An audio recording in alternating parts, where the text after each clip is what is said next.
biodiversity. What does word bio means? Bio means all the living things, all the living creatures, organisms, creatures like plants,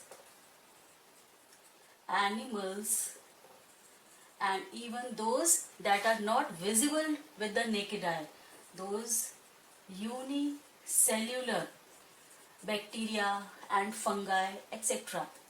So all these living creatures, and diversity means variety. Variety of the living creatures found on earth. This is what we mean by biodiversity. There are around 1.7 to 1.8 million living organisms or the living creatures on earth. Now, isn't this a huge biodiversity, a huge variety? And moreover, all these organisms, all these living creatures, they are known by their local names. On earth, they are known by their local names.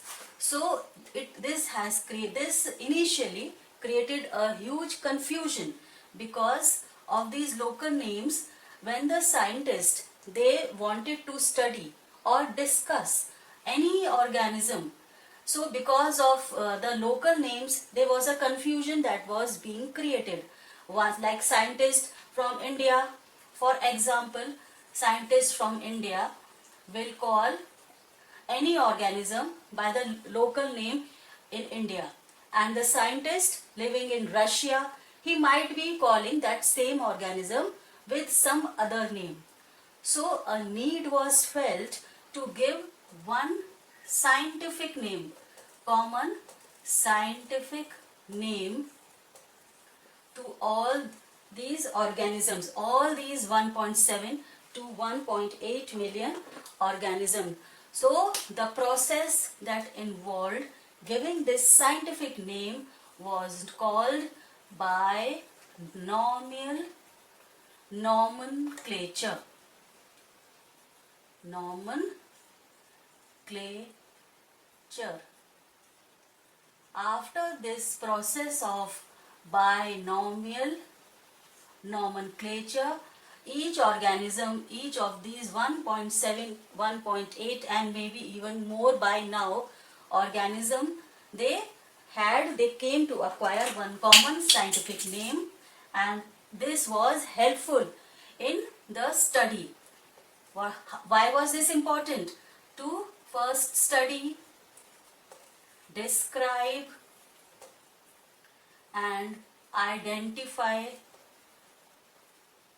each organism for further scientific researches. So however, this binomial nomenclature, it had some rules to it. What are the rules for binomial nomenclature? The first rule was that each of these organism will be known in Latin. The name has been given from Latin language. They are all Latin names. Any name you pick up, it has a Latin name only. The second rule, by each scientific name has two parts. Each scientific name has two parts. Here I will give one example. For example, you see the name of mango, Mangifera indica. So this has two parts, Mangifera indica. Now the third point, each of these scientific name in the binomial nomenclature, the first part is the genus or the generic name. The first part in this was a generic name, and the second half was called the specific epithet. epithet. Generic name, and this is the specific epithet. So Mangifera is the generic name for mango, and indica is the specific epithet of mango. The fourth point, that the generic name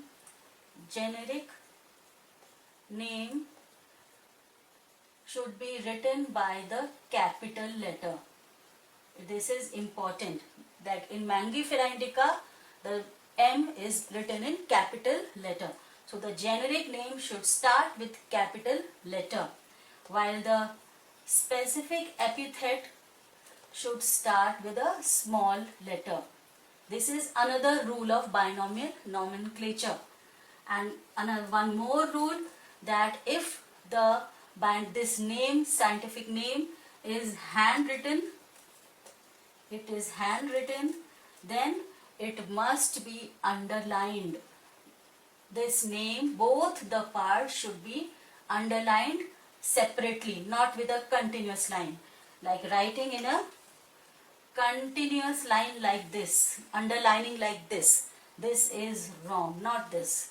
It has to be, both names have to be separately underlined. This is the correct way to write it. So handwritten, then underlined. If typed, then what do we have to do? It has to be written in italics. If typed, the binomial nomenclature says it has to be written in italics. So these are the rules of binomial nomenclature, and the person who was responsible for giving the name, giving these rules, the name of the scientist was Carolus Linnaeus.